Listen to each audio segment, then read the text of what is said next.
Olá pessoal, sejam todos bem-vindos a mais uma videoaula de Biologia aqui pelo YouTube. Se você ainda não é inscrito no meu canal, se inscreve, curta esse vídeo e clica no sininho para receber todas as notificações de vídeos novos. E hoje nós vamos começar o estudo do tema células, né? Esse tema que é bem interessante e que a gente vai ter várias aulas sobre ele. Então, vamos lá para a nossa aula de hoje.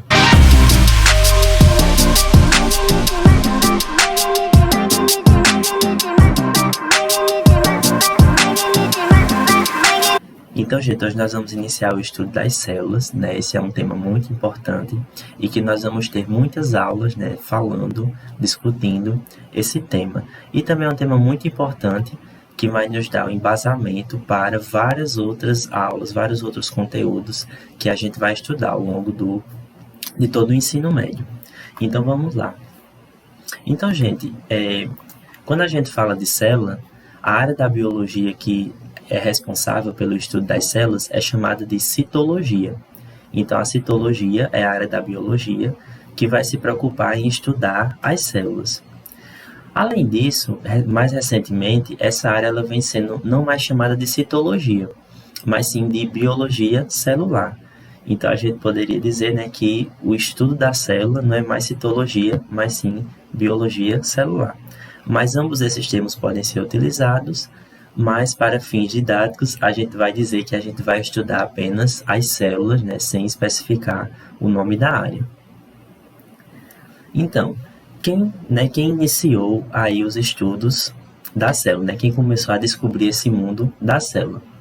Então, tem um cientista que ele foi muito importante, né, para esse início desse estudo, que foi Leeuwenhoek, né? Então, Leeuwenhoek ele era um cientista que ele trabalhava com lentes, né? Então ele produzia lentes, ele fabricava lentes. E aí ele começou a pegar essas lentes e começou a observar uma série de materiais, né? Água, sangue, sêmen. E ele começou a ver algumas coisas interessantes que não dava para ver a olho nu, né? Então aqui a gente tem, né, esse cientista aí, que é Leeuwenhoek. Ele foi quem começou a descobrir esse mundo invisível que a gente não conseguia ver a olho nu. Então o que Leeuwenhoek fez?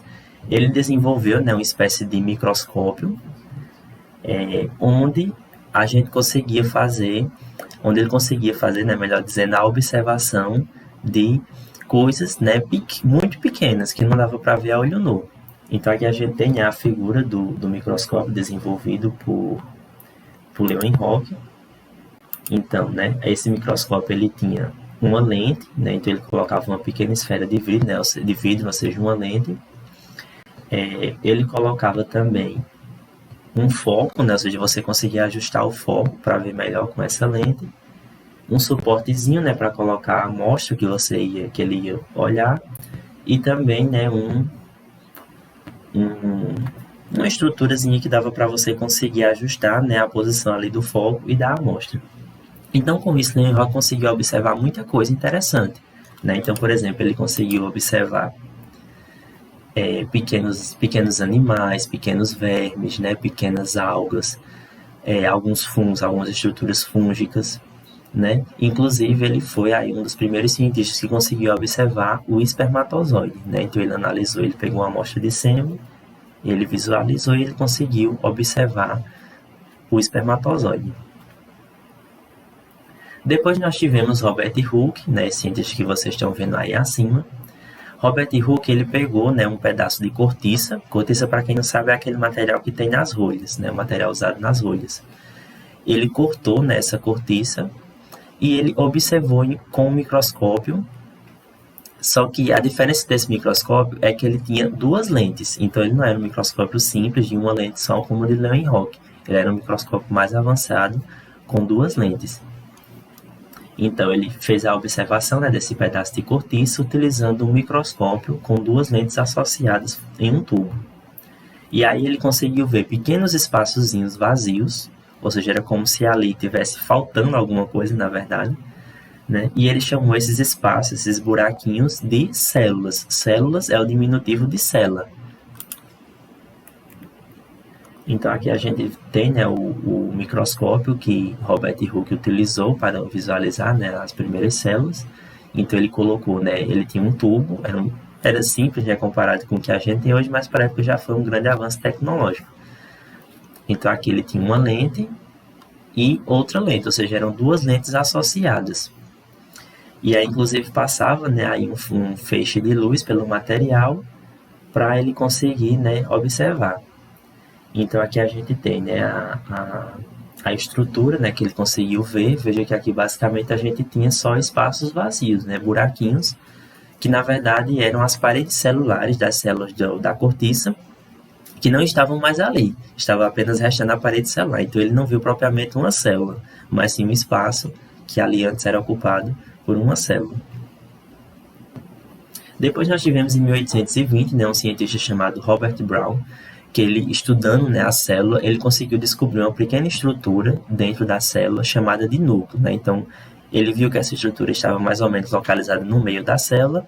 Então ele disse, isso aqui é o centro, é o núcleo da célula. Depois, em 1838, nós tivemos o botânico alemão Matthias Schleiden, que ele concluiu que a célula era a unidade básica das plantas. Então esse cientista aí, ele demonstrou que todas as plantas, toda e qualquer planta, tinha uma célula, eram formadas por células. Depois, em 1839, nós tivemos o zoólogo alemão Theodor Schwann, que ele generalizou esse conceito também para os animais. Então ele disse, assim como Schleiden falou que todas as plantas são formadas por células, os animais também são. Então surgiu aí a teoria celular. Depois nós tivemos em 1859 o médico alemão Rudolf Virchow. Ele afirmou que toda célula vinha de uma outra célula, ou seja, as células eram capazes de se reproduzir. Uma célula nunca surgia do nada, da matéria inanimada, e sim ela vinha de uma célula pré-existente. Ou seja, as células elas se reproduziam.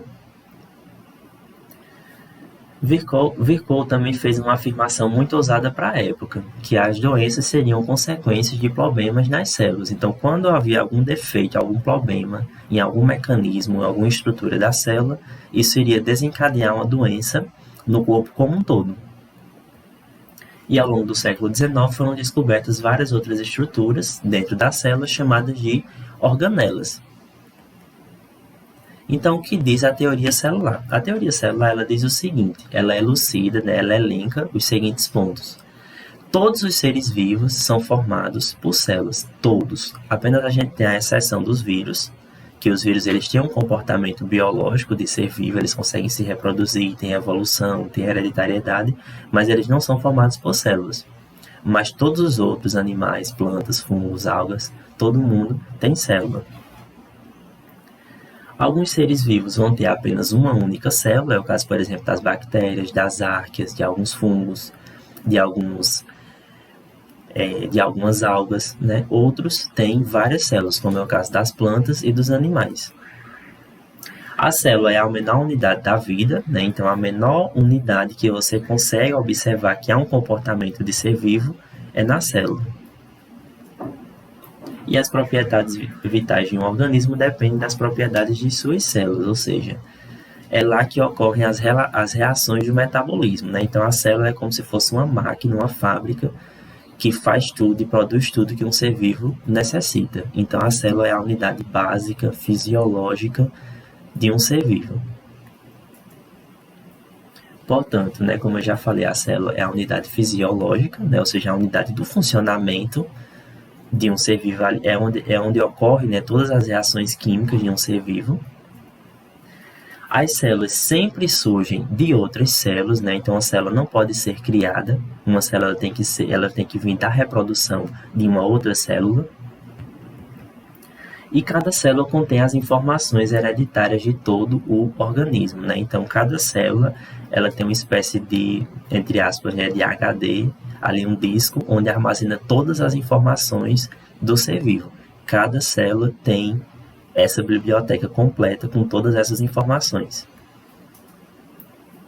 O tamanho e a forma das células. As células elas são muito pequenas, né? Prova disso é que nós não conseguimos vê-la sem o auxílio de um equipamento para isso. A gente tem que ter alguma coisa, né, que amplie, né, essa célula para a gente conseguir visualizar ela. No nosso corpo existem cerca de 65 trilhões de células, né? Então nós temos muitas células. É tanto que elas são tão pequenas que a gente não pode vê-las a olho nu. Por exemplo, uma das maiores células do corpo humano, que é o óvulo humano, ele tem apenas 0,02 centímetros e nós não conseguimos vê-lo. Então, dessa forma, como a célula tem um tamanho muito pequeno, a gente tem que ter algum equipamento que nos auxilie a observar ela. Então, aqui a gente tem algumas unidades que são usadas para medir o tamanho, né, das células. Por exemplo, a gente tem um micrômetro, né? Um micrômetro, ele equivale a 10, né, na menos 3 milímetros. Então, é 1000 vezes o tamanho de 1000 vezes menor que 1 milímetro. Temos também um nanômetro, que é 1000 vezes menor do que um micrômetro, então é menor ainda. E temos também uma outra unidade que também pode ser usada, né, mas não é muito comum, que é o angstrom. Um angstrom mede 10 elevado a menos 4 micrômetros. Em média, uma célula mede entre 10 micrômetros a 100 micrômetros de tamanho. Existe uma relação, né, muito forte entre a forma e a função de uma célula. Como tudo na natureza é assim, né? Então, as células elas vão ter um formato que remete muito à sua função. Por exemplo, as células musculares, né, que vão ter a função de realizar ali o movimento nos músculos, elas são células que são bem alongadas, são em formato de fibras, né? Já, por exemplo, o neurônio, né, que é uma célula que a gente tem, né, no tecido nervoso, ela é uma célula que precisa se conectar com várias células, então ela tem várias ramificações, né, para ela poder fazer essa conexão. Já, por exemplo, um paramécio, né, que é um pequeno protozoário, ele precisa se locomover, então para isso ele tem vários cílios, né, distribuídos aí em torno da célula dele, que vão aí fazer a sua locomoção. Então cada célula vai ter uma função específica e com isso ela também vai possuir um formato bem específico. Então, como eu falei anteriormente, para a gente conseguir ver a célula, a gente precisa ter um equipamento que nos possibilite isso. Então, nós vamos ter os microscópios, né, que vão fazer essa função. Então, basicamente, o que é um microscópio? Ele é um sistema, né, ele é um aparelho que vai ligar várias lentes que vão nos dar um poder de resolução, ou seja, vão facilitar a gente conseguir observar a célula. Normalmente, o poder de resolução de um microscópio é 0,2 micrômetros. Podemos aumentar dessa forma uma imagem em cerca de 1.500 vezes sem perder a nitidez. Então é como se eu pegasse alguma coisa muito pequena que eu quisesse ver e eu desse um zoom, ampliasse ela, conseguisse ver ela, mas ela ainda ser nítida, como se ela fosse uma estrutura grande. Então aqui a gente tem, né, a figura de um microscópio. Então ele vai ter aqui, né, a lente ocular, né, que é a lente onde você vai encostar os olhos. Temos também a lente objetiva, né, que é a lente que vai ficar perto do material que a gente vai observar. Normalmente as objetivas elas tem 4, né, cada um com um poder de aumento diferente. Temos também, né, a platina, que é onde vai ser colocado ali o material, as pinças, presilhas, né, onde o material vai ser preso, a lâmina. Temos também os coaxiais, né, que é a gente vai regular, né, para aproximar ou distanciar a platina das lentes. E temos também uma lâmpada, né, uma iluminação que serve para a luz atravessar, né, o material e a gente conseguir visualizá-lo de uma melhor forma, né? Sem a luz a gente não conseguiria ver tão bem. No entanto, para observar os materiais, eu preciso que eles sejam muito finos. Então, para isso, a gente tem um aparelho que é chamado de micrótomo. Então, esse aparelho, ele consegue fazer cortes muito finos, facilitando aí a visualização do material. Então, por que o material precisa ser fino? Porque a luz precisa atravessar ele. Então, ele precisa ser o mais fino possível. Então, o micrótomo é um aparelho que faz cortes muito finos nos materiais, né, que a gente vai visualizar.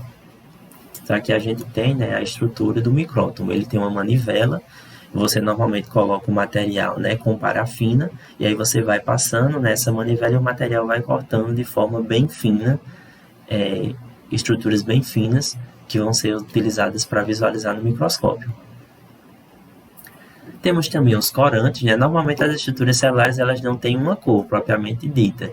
Então a gente vai, digamos assim, colorir elas, né? Pintar elas para a gente poder conseguir visualizar. Então por isso que a gente utiliza os corantes. Então para observar uma célula viva, normalmente utilizamos corantes que não destroem a estrutura da célula, que são os chamados corantes vitais. Tem corantes que matam as células, né? Então normalmente são células que eu não preciso que elas estejam vivas para eu visualizar. E tem corantes que mantêm a célula viva, mesmo coradas. Temos também os fixadores, né? Os fixadores eles são usados quando você vai fazer várias observações repetidas, demoradas. Normalmente os fixadores mais comuns são o álcool e o formol.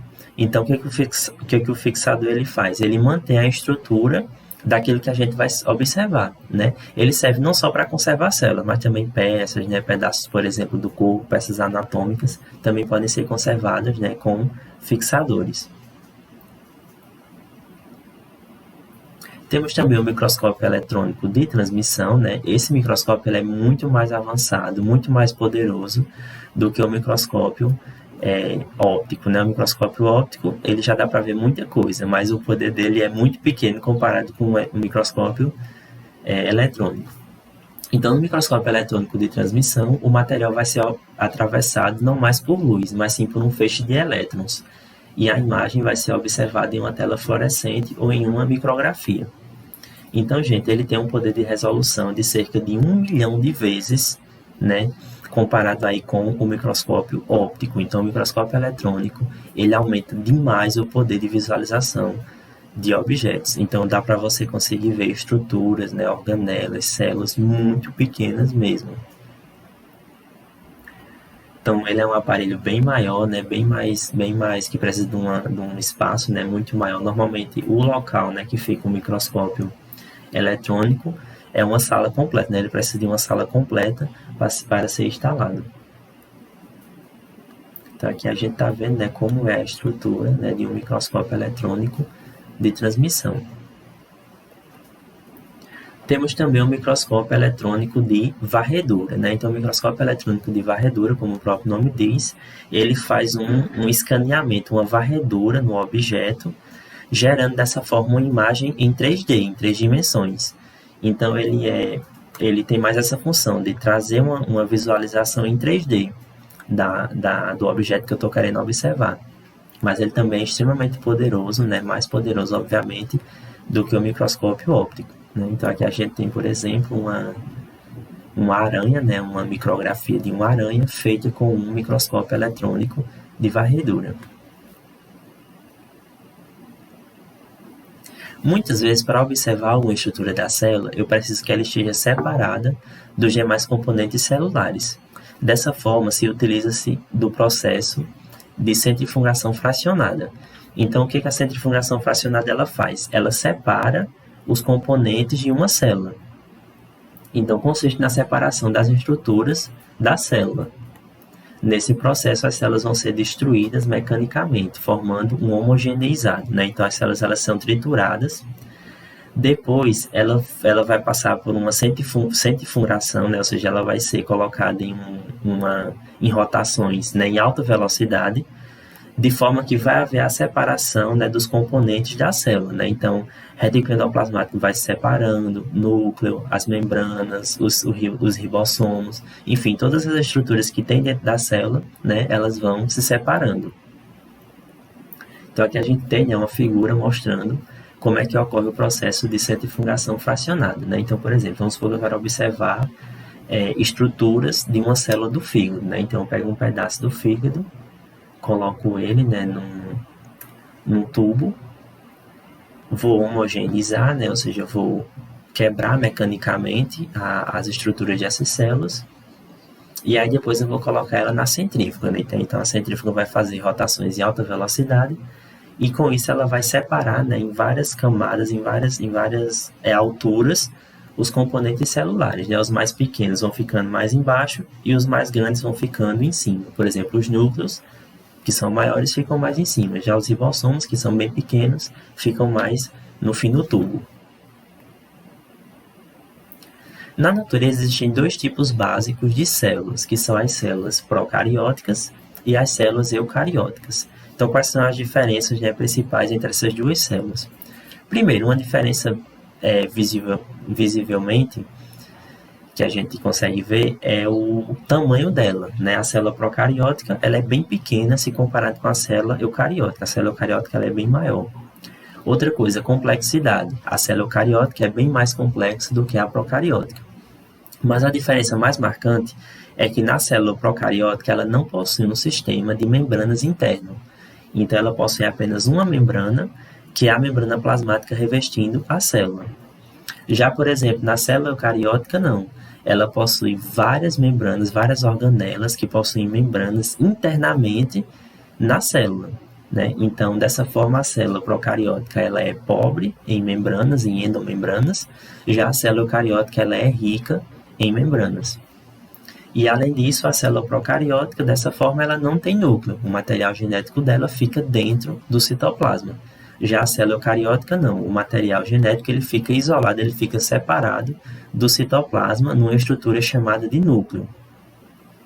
Então, como a gente estava observando aqui nessas figuras, né, na célula procariótica ela possui apenas uma única membrana, que é a membrana da célula, né, a membrana plasmática, e o material genético fica disperso no citoplasma.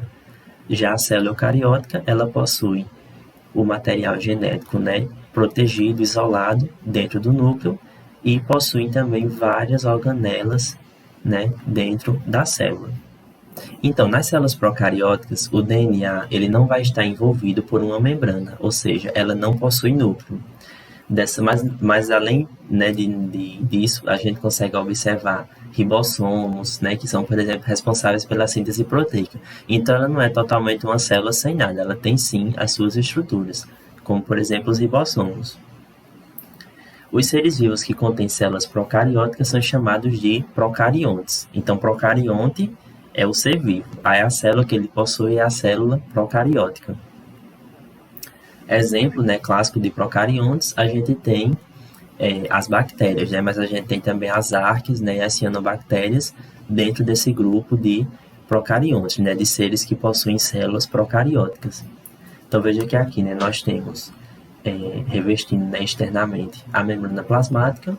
Além da membrana plasmática, as bactérias também possuem, né, as paredes celulares e também a cápsula. Internamente, né, ela tem o material genético, aqui o DNA, né, nesse caso, formando o que eles chamam de nucleoide, né, mas aqui não é um núcleo igual ao núcleo da célula eucariótica. Temos também pequenos pedaços, né, de material genético, que são chamados de plasmídios. Temos também os ribossomos, né, que são essas estruturas aqui, essas bolinhas que têm a função de fazer proteínas, ou seja, síntese proteica. E temos também aqui, né, as fili ou pili, né, que são prolongamentos da membrana, né, que se expandem na célula, né, tem a função aí de adesão celular, de reprodução nas bactérias. Já as células eucarióticas, elas são células bem maiores e mais complexas do que as células procarióticas. Elas vão ter, né, um material genético, DNA e também proteínas envolvidos por uma membrana, que é chamada de carioteca. Dessa forma, elas possuem um núcleo individualizado. Então, o núcleo aliás, o material genético da célula eucariótica, ele não fica diretamente no citoplasma, mas ele fica em um compartimento separado, que é o núcleo. No citoplasma dos eucariontes existe também uma série de organelas que vão estar envolvidas por membranas que não estão presentes nos procariontes. Então, esse é o diferencial maior da célula eucariótica para a procariótica. É ter várias estruturas, várias organelas, né, revestidas por membrana que não são encontradas nas células procarióticas. Então, aqui a gente tem, né, uma célula eucariótica. Então, veja que ela é uma célula bem maior, bem mais complexa, tem muitas estruturas que não são encontradas na célula procariótica. Então, ela possui um núcleo.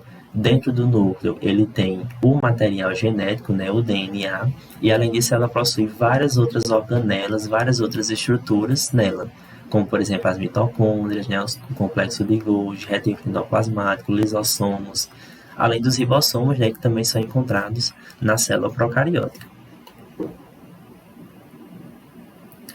Aqui nós também temos uma célula eucariótica, só que nesse caso aqui é uma célula vegetal, né? Então essa célula vegetal ela possui como diferenciais o vacúolo, né, que é uma membrana enorme, né, uma membrana que ocupa a maior parte da célula vegetal, que serve para armazenar substâncias.